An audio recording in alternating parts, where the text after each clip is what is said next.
এক গরিব কৃষক সকাল সকাল ঘুম থেকে ওঠে, কারণ তাকে মাঠে যেতে হবে। তারপর কৃষক বিছানা থেকে নেমে মাঠে যাওয়ার জন্য রওনা দেয়। সে যখন দরজার কাছে আসে, বাইরে তাকায়, তখন সে দেখতে পায় যে তার বাড়ির পাশে এক লোক নতুন বাড়ি নিয়েছে। একটা ট্রাক থেকে ড্রাইভার বিছানা নামিয়ে ঘরের ভিতরে নিয়ে যাচ্ছে। তারপর আবার ট্রাকের কাছে ফিরে এসে এবার ভিতর থেকে একটা সোফা বের করে ঘরের ভিতরে নিয়ে গেল। বাড়ির মালিক জিনিসপত্র এনে দেওয়ার জন্য ট্রাক ড্রাইভারকে অনেক টাকা দেয়। টাকা নেওয়ার পর ট্রাক ড্রাইভার ট্রাকের কাছে এসে বসে, তারপর ট্রাক স্টার্ট করে সেখান থেকে চলে যায়। এটা দেখে কৃষক মনে মনে ভাবে যে এত রোদে সারাদিন মাঠে কাজ করার চেয়ে ট্রাক চালিয়ে আরামে বসে টাকা উপার্জন করাই অনেক ভালো। এই কথা ভেবেই সে মাঠের দিকে রওনা দিয়ে দেয়। তারপর কৃষক মাঠে পৌঁছে ট্রাক কেনার জন্য টাকা জোগাড় করতে রোদের মধ্যে হাড় ভাঙা খাটুনি খেটে গম কাটতে শুরু করে। তারপর কৃষক গমের বস্তাগুলোকে মাথায় করে ফ্যাক্টরিতে বিক্রি করার জন্য রওনা হয়। গম বিক্রি করার জন্য সে রাইস্টারের ফ্যাক্টরিতে আসে। রাইস্টার সেখানে বসে চা খাচ্ছিল। চাষি তার কাছে এসে গমের বস্তাগুলো দেয়। রাইস্টার গম দেখে বলে দাম একটু কম পাবে, কারণ গমগুলো ভালো না, গমে অনেক ময়লা আছে। এই বলে সে কৃষককে গমের দাম বাবদ কিছু টাকা দেয়। সেই টাকা নিয়ে কৃষক তাড়াতাড়ি করে ট্রাক কেনার জন্য রওনা হয়।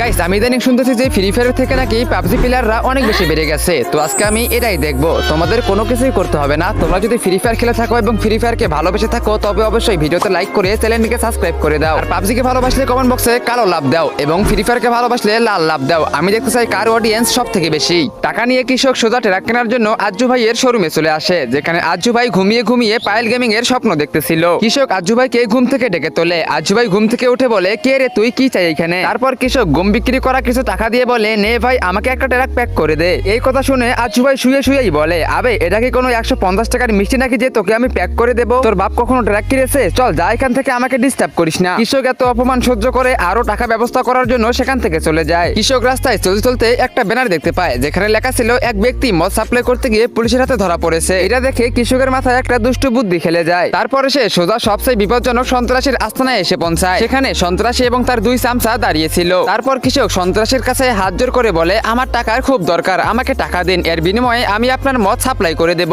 এই কথা শুনে সন্ত্রাসী বলে, আচ্ছা ঠিক আছে, এই মদের টেম্পুটা নিয়ে যা আর আমার মদগুলো সাপ্লাই করে দে। এরপরে কৃষক সেই টেম্পুটাকে নিয়ে সবার আগে তার খেতে চলে যায়। এরপরে সে পুরো গাড়িটিকে গম দিয়ে ঢেকে ফেলে। এর কারণে মদের বোতলগুলোকে আর কোনোভাবেই দেখা যাচ্ছিল না। তারপরে কৃষক মদের বোতলগুলোকে সাপ্লাই করার জন্য রওনা দিয়ে দেয়। আর যখন সে বর্ডারে পৌঁছায়, তখন সে দেখে সামনে পুলিশ দাঁড়িয়ে আছে। এই কারণে কৃষক তার টেম্পুটাকে দাঁড় করায় এবং পুলিশ ভালো করে তার টেম্পুটার তল্লাশি চালায় এবং সেই তল্লাশি করে শুধু গমই দেখতে পায়। ভিতরে লুকিয়ে রাখা মদের বোতলগুলো তার নজরেই পড়ে না। এরপরে পুলিশ তাকে চলে যেতে বলে। একটু পরে কৃষক ঠিক সেই জায়গায় পৌঁছায় যেখানে মদের বোতলগুলোকে ডেলিভারি দেওয়ার কথা ছিল। এরপরে কৃষক তাড়াতাড়ি করে গাড়ি থেকে নেমে পড়ে এবং গুন্ডাদেরকে একটি কোড বলে। কোড শুনে গুন্ডাটি খুশি হয়ে যায় এবং তাকে মদ পাচার করার জন্য অনেকগুলো টাকা দিয়ে দেয়। কৃষক টাকা নিয়ে সেখান থেকে রওনা দিয়ে দেয় এবং সে তার পছন্দের একটি ট্রাক কিনে ফেলে এবং সে ট্রাক চালিয়ে এখন ধুমসে ইনকাম করবে।